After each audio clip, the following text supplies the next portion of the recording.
Саламатсыздарбы, урматтуу көрөрмандар. Бүгүн биз өтө даамдуу болгон жүзүм жалбырагынан даярдалган галупсуну көрсөтүп беребиз.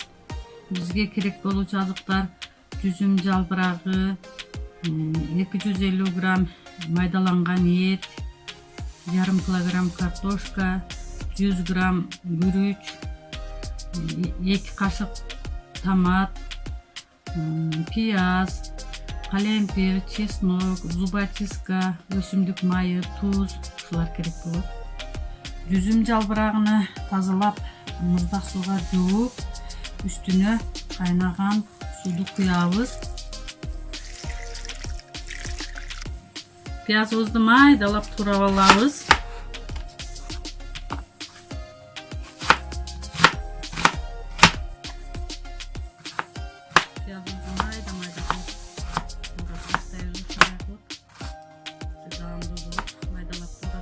Этибиздин үстүнө пиязыбызды кошуп алабыз. Күрүчүбүздү ыстык сууга жибитип, жууп даярдап алдык эле. Аны да кошом. Чеснокты майдалап туурап, аны да кошобуз. 2 чай кашык туз салабыз. Баарын аралаштырабыз. Жалбырагыбызды бумаганын үстүнө коюп кургатып алабыз. Ушинтип кургатып алабыз. Жалбырагыбызды ушинтип коюп алабыз. 1 кашык салабыз. Каршыбыздан ушинтип орой беребиз.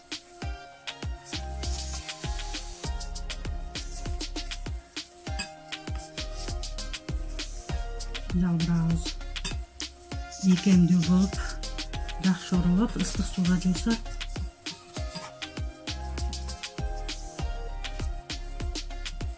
Зубочистка менен монтип өткөрүп коебуз.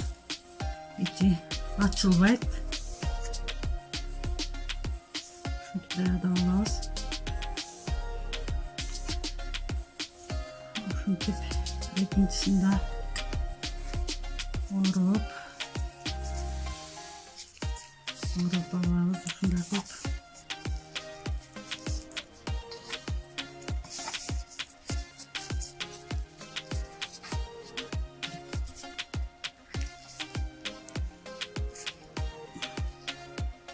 Ушинтип калгандарын да даярдап алабыз. Биздин галупсубуз ушунча болду. Томатыбызды салып алабыз. Соус даярдайбыз. Кызыл калемпир кошуп алабыз. 2 чай кашык туз кошобуз. Сууду куюп алабыз. Аралаштырып алабыз. Тузу эригиче соусубуз даяр болду.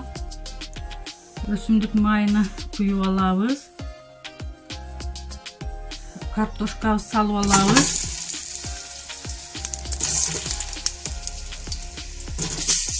Картошкабызды түзүп алабыз. Үстүнө пияз себип алабыз.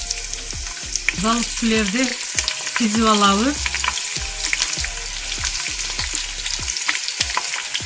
Соусуну үстүнө куюп алабыз. Үстүнө жаап, градусун азайтабыз. 30 мүнөткө дымдап, ушинтип бышырып алабыз. 30 мүнөт кайнады, галупсубуз бышты.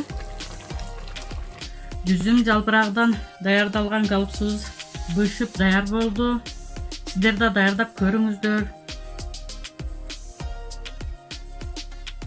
Саламатта калыңыздар.